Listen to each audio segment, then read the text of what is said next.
Hello, my name's Jim Alexander. I chair the Communications Committee of the Town of Niagara-on-the-Lake's Bicentennial Committee. And it's my job really to get the word out.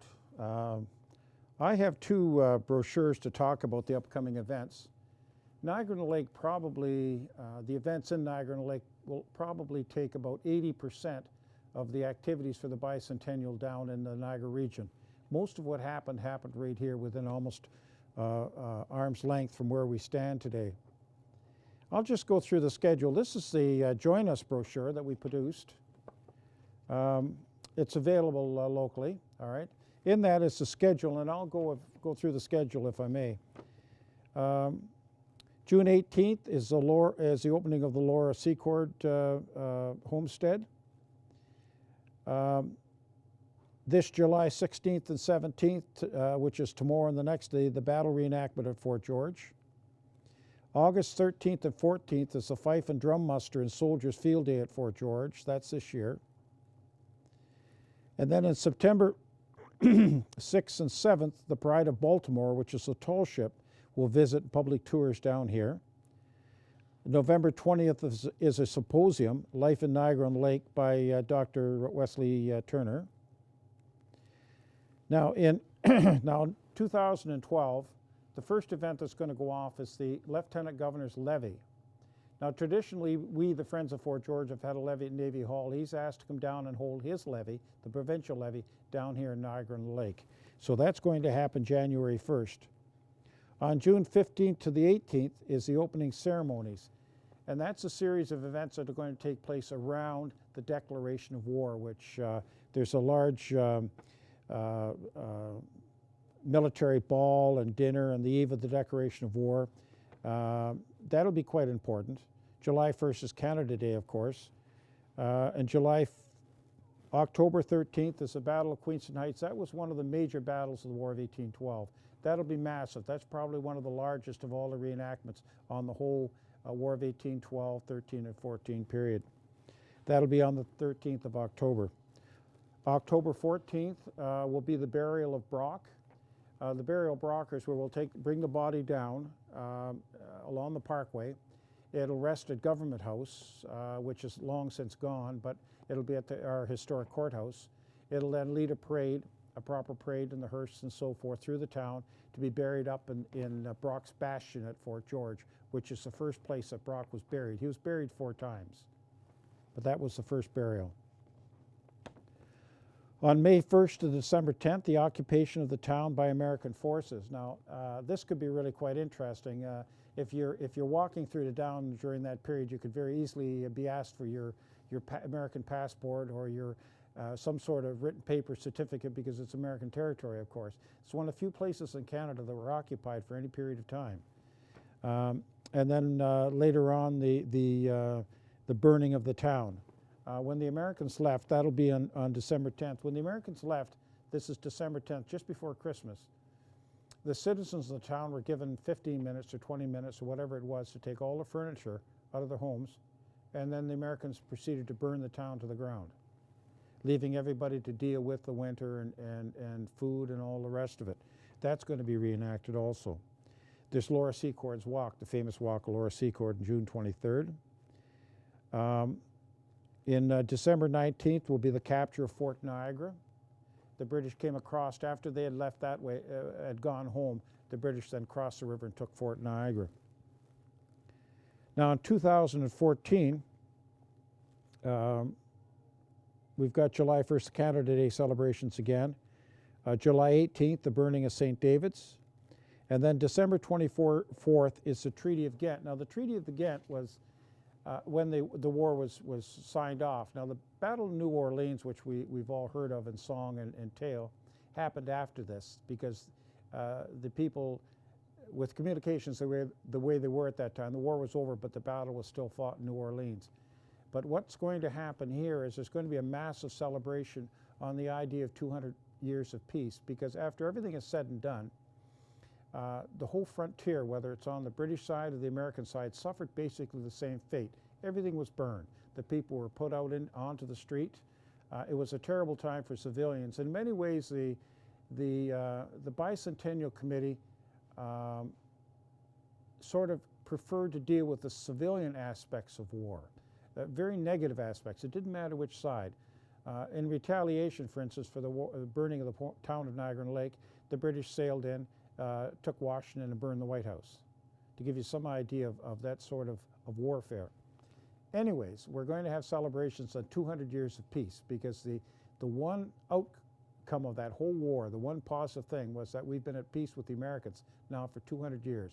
There's no other border in the world that I know of that's had that kind of history, and there's going to be massive celebrations for that. That sort of a celebration is very positive, and we're very much involved in that. Now, another card that the Bicentennial Committee has produced is one called The Redcoats Are Coming. And basically, it leads you to the website. The website has everything you need to know about what's going on. And the website is 1812 Niagara-on-the-Lake.ca. But anyways, you'll see that in tourist information centers and the local Chamber of Commerce and the Visitor Reception Center here and so forth. But that will give you sufficient information on what we're doing in the next 2-3 years. The Friends of Fort George were formed in 1987 in partnership with Parks Canada. And I think at the insistence, well, not the insistence, the support of Parks Canada, the Friends of Fort George was started in 1987 in partnership with Parks Canada. The point of it, I think, was that Parks Canada wanted to develop partnerships throughout the country dealing with their natural and their historic parks to help with public support of their programs. In Niagara-on-the-Lake, because so much of the property is under Parks Canada control, for instance, the lakeshore properties, which is the old rifle range and the tank ranges, Camp Niagara, the Commons, the buildings from the fort, for instance, the fort itself, Fort Mississauga, Queenston Heights, has a huge impact on the town of Niagara-on-the-Lake.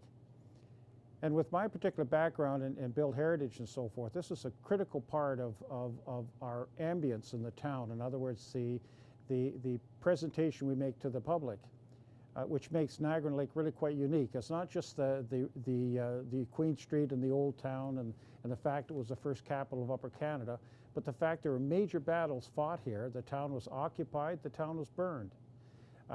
Fort Niagara across the river, which you can see, bombarded Fort George and leveled it. There was a battle of Queenston Heights. There was any number of actions that happened within a stone's throw of this town, which is almost the second line of history, because previous to that, when it was the first capital of Upper Canada, with Simcoe's Landing, the Emancipation Act, all of those different things happened right here. This is a very, very important town, second only to Kingston.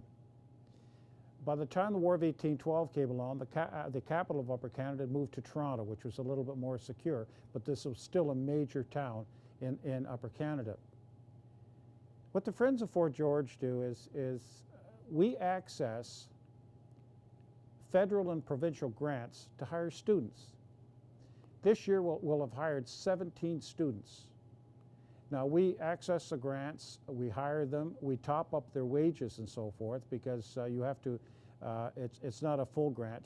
And then we hand these kids over to Parks Canada, who train them, outfit them, and that's much of the animation program at the fort and up at Queenston Heights.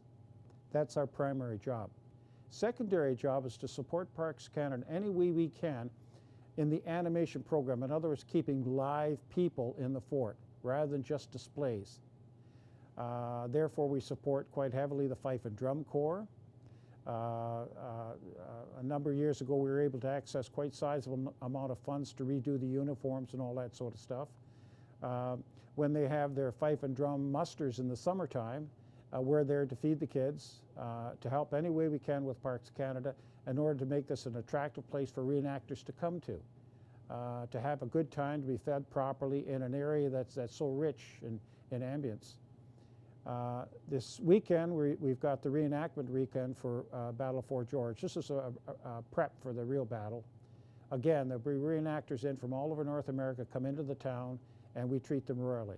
And that's really what it's all about. Parks Canada, with their limited staff and so forth, are working night and day to make things happen as far as the logistics and so forth and the tactics. It's our job basically to support them. What we've also been able to do in sites such as Brock's Monument, which is quite a major site, but it's quite a small area. We've been able to put together, or Parks Canada put together a program which we support financially with kids up there in outfit, in kit, in uniform, male and female.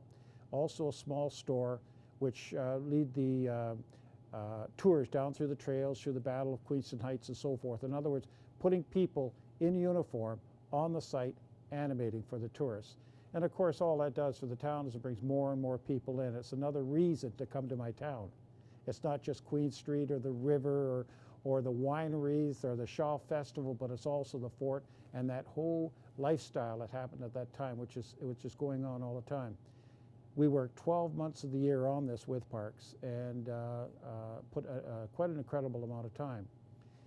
Another way we support them, again this weekend with the reenactors coming and in period and so forth, costumes, we will feed them. We put together a crew from town, and out of town, it must amount to about 35, 40 people come, and we feed them breakfast, proper breakfast and lunches and everything, so that they're physically capable of doing some very, very difficult work out there in the outfits. Theirs is even more complex and tighter than mine is, and it's very, very warm out there in the sun, especially when you have to run and black powder and all the rest of it. But that's just one of the few services.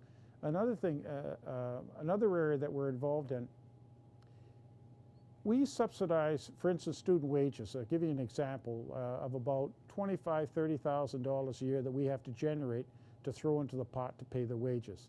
It's to top them up and to pay for all of their, like their unemployment and all those different areas. One of the areas we generate that is in the store here that we have with agreement with Parks Canada. We've had the store now it's had a couple of locations for about 20 years now, because Parks realized right off the bat that we had to find some way of generating money. So we designed it and built it. We're now in the visitor reception area. And this generates quite a bit of money to pay for 2 full-time staff and to have to augment the wages of the students. So that's basically what the Friends do. Now, another area that the Friends are involved in, because we're such a small town and we know each other, we've got very close relationship with the Niagara Historical Society. In fact, many of their board members have been board members on the Friends and back and forth, and Niagara Foundation and so forth.